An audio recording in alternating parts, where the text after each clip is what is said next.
I'm Maria, welcome back to my channel. For those of you who don't know me, I create PDF sewing patterns and sewing tutorials. So it's really all about sewing over here.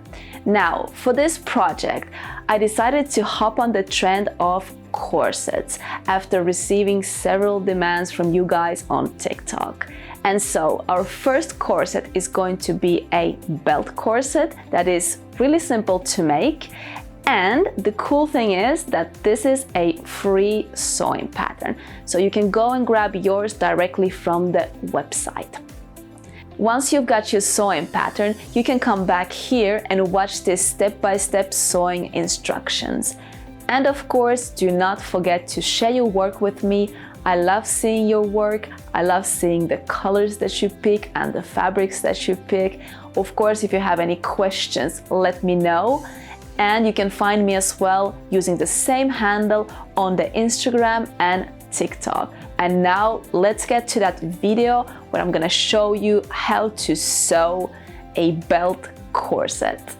Let's take a look at the supplies. So you need to cut your corset twice. Once out of your main fabric that I'm gonna use as lining, and then second time out of your main fabric with interfacing. So here I have the interfacing on the other side.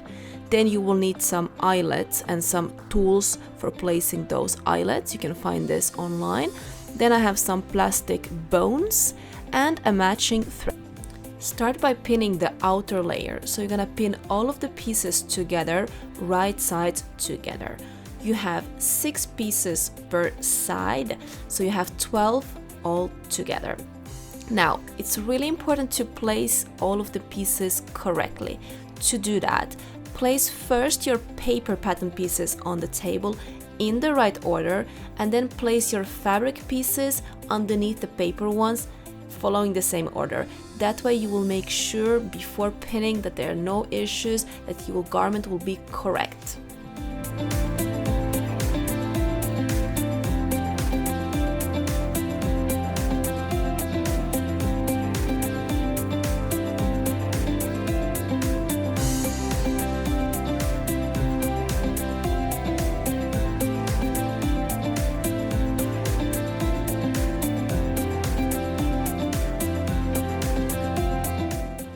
How your pattern pieces should look like once pinned.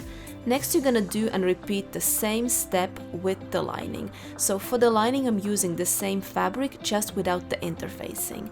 And once again, I'm pinning all of the 12 pieces, right sides together. I'm aligning all of the notches until I have exactly the same results as I have with the outer layer.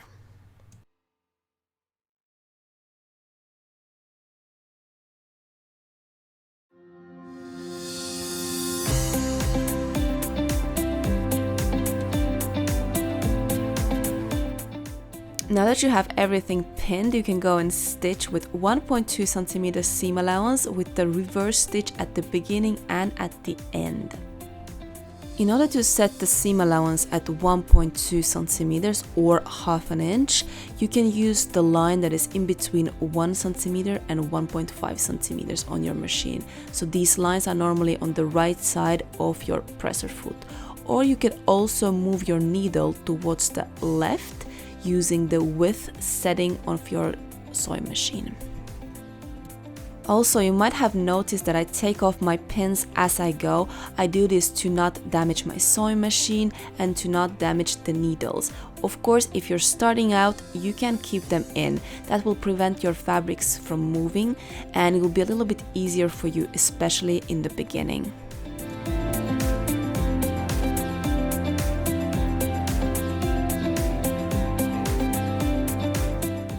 Here we have a close-up so that you could see better what I'm doing. So I'm stitching with 1.2 cm seam allowance with the reverse at the beginning and at the end. And so once the outer layer is done, I'm repeating the same steps with the lining. So I'm stitching with 1.2 cm seam allowance with the reverse stitch at the beginning and at the end.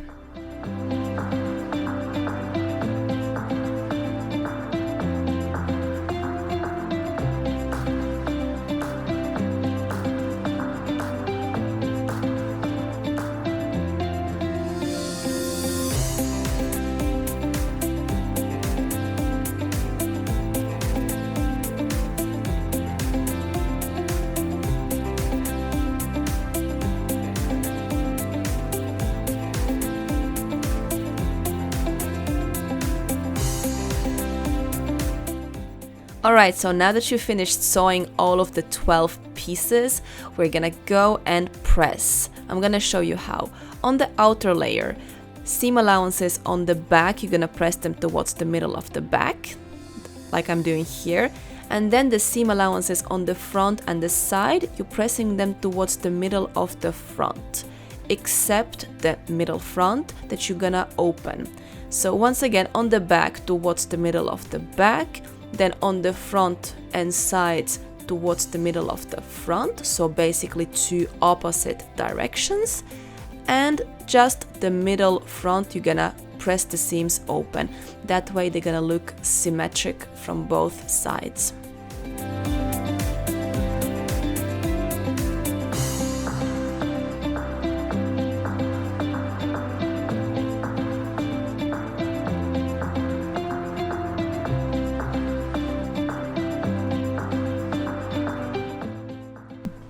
Next, grab your lining, and so you're going to press all of the seams open, just like I'm doing here. So all of the seams are pressed the same way. Now, as you can see, I didn't overlock my edges because normally when you have a lining, they're gonna be hidden on the inside. But you can overlock, or you can do a little zigzag on all of the edges if you really want them to prevent, if you really want your piece to prevent from fraying, and maybe it will last a little bit longer than if you don't. Before moving on, let's just verify together that you pressed in the right direction. So just do the same as I did here. And on the lining, all the seams are pressed open, as you can see. So next we're gonna leave your lining aside, and you're gonna top stitch your outer layer. So top stitch with 0.7 centimeters from each seam. Now what we're doing here, we're creating casings inside of which we're going to insert bones later on. Now the goal is to stitch on the side on which you folded your seam allowances, except for the middle front. We're going to stitch on the both sides of the seam to keep that symmetry in our piece.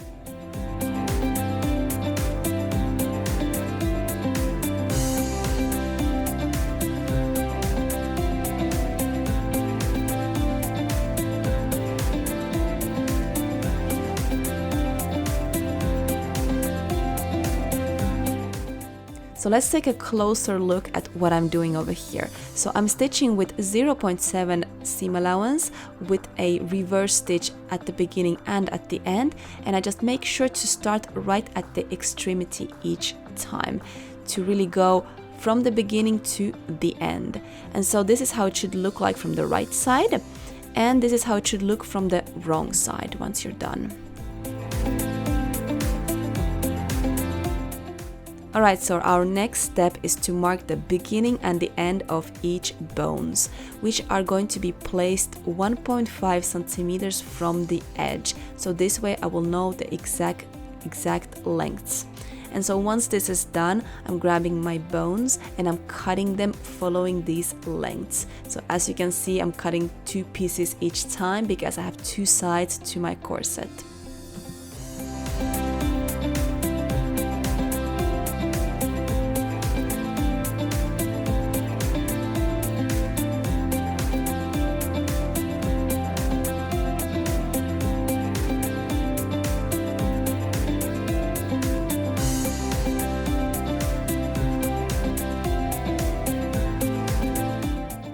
Alright, so now that you have all of your bones cut out, you're gonna go and straighten them. As you can see, it's almost like magic. You just place your iron on the top and they straighten up. So you're going to repeat this with all of the bones until they're all straight. That way they will not deform the shape of your corset.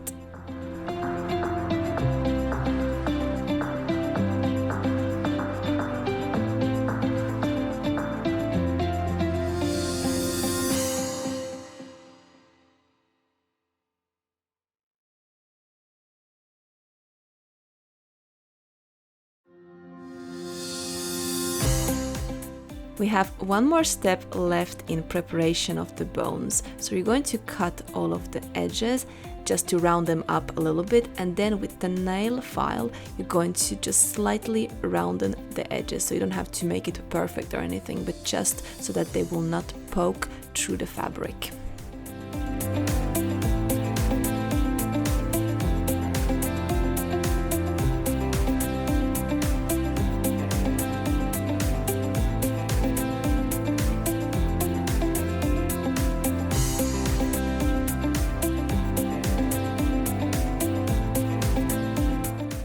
So finally we can go and insert the bones into the casings. Just make sure to not mix them up so that you'll place the right bone into the right casing.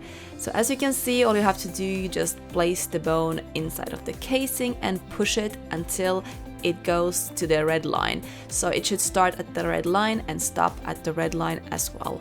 Now in my case, I'm having a little hard time because I didn't quite stitch on 07. Therefore my casings are a little bit too narrow. So since this was a prototype, I managed to test it, and in your case you should not have the same problem as I do. So just go and insert all of the bones. Just make sure that they will not be longer than those red lines.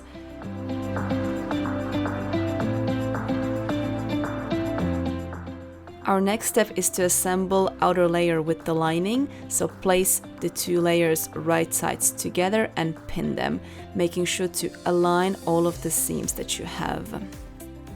You will also need a little opening, about 10 centimeters at the bottom of your corset, so that you can turn it inside out in the end. So you can choose freely which side you prefer, and something I think normally 10 centimeters should be enough to turn everything inside out.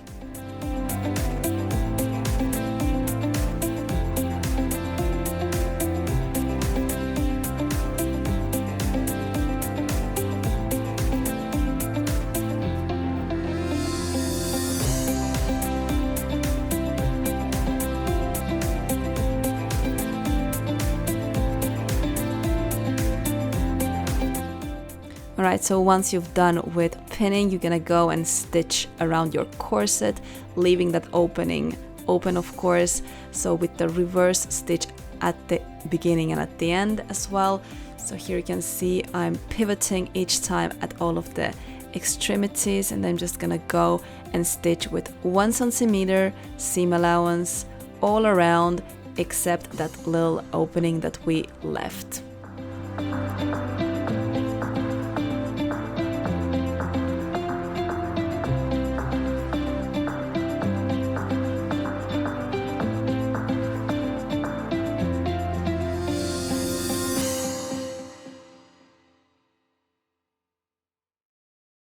Before turning our corset inside out, we need to trim all of the angles and notch all of the curves. Now this step is really important, otherwise you'll have bulk fabric, and also if you're not gonna notch, you will not be able to turn those round parts correctly. The fabric will pull from the inside and it will not look good. So this is really important. It basically liberates the fabric for those curves and they look a lot better from the other side. So now we can finally go and turn the corset inside out using that opening that we left at the bottom of the corset. Do this slowly. I know that the bones are gonna add a little bit resistance to it, but just make sure to do it carefully to not rip anything off. And do it until you have the entire corset turned. So here you can see it's emerging slowly. So once you have this, you need to also turn those edges a little bit. So I'm using a scissor here just to make them a little bit more sharper. I'm pushing from the inside around each of the edge. Just make sure to not make any holes at this moment. So if you find that scissor is a little bit too sharp, use another tool for this step. And so once your corset has been turned inside out, you're gonna go and press everything flat. Now this would really give that nice sharp look to your corset. And in my case, so as you can see, I'm using a wooden block. It is for cooling the fabric after I press it. If you don't have a wooden block, it's fine, you can do without it. Maybe later on, if you're going to sew a little bit more, you will get yourself one, but it's not something that you need to have, especially if you're just starting out with sewing.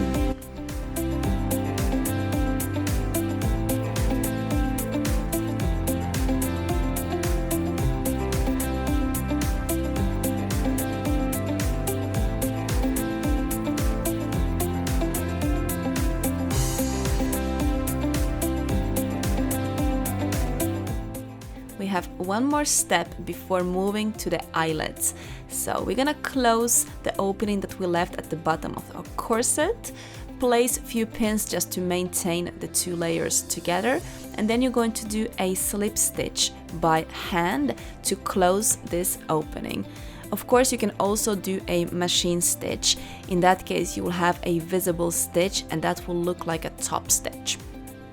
So let's get back to our slip stitch. What you're gonna do, you're gonna do a little stitch on both sides, both edges. So I'm gonna do first one stitch on one edge and then another stitch on the other edge and pulling them together. So here you can see first one stitch and then the second stitch, and I pull and I continue like this until the end of the opening, and I'll do a little knot right at the end.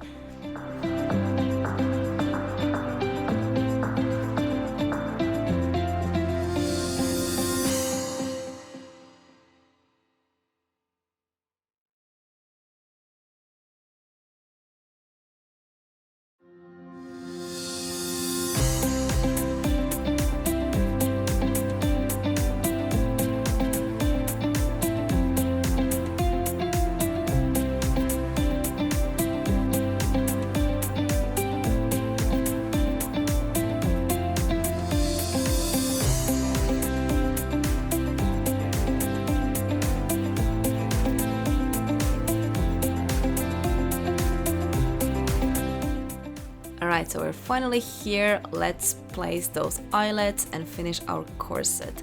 Now start by marking the eyelets on your fabric. So what I'm doing here, I'm folding all of the seam allowances on my sewing pattern, and then I'm gonna mark the placement of each eyelet with an erasable pen. When it comes to the tool for placing the eyelet, I've got mine from AliExpress and I had the eyelets come in the same package. So first you're gonna punch holes in your corset. You're gonna use this tool with the hammer. Eventually the hole should go through, which is not the case here. I think I'm just not hitting it hard enough for that to happen. Now this was my first side, so it didn't come out exactly as I planned it. I had to go in and cut the rest with the little scissor. When I did my second side, it was a lot better and I managed to hit a little bit harder to actually punch through the both layers of the fabric.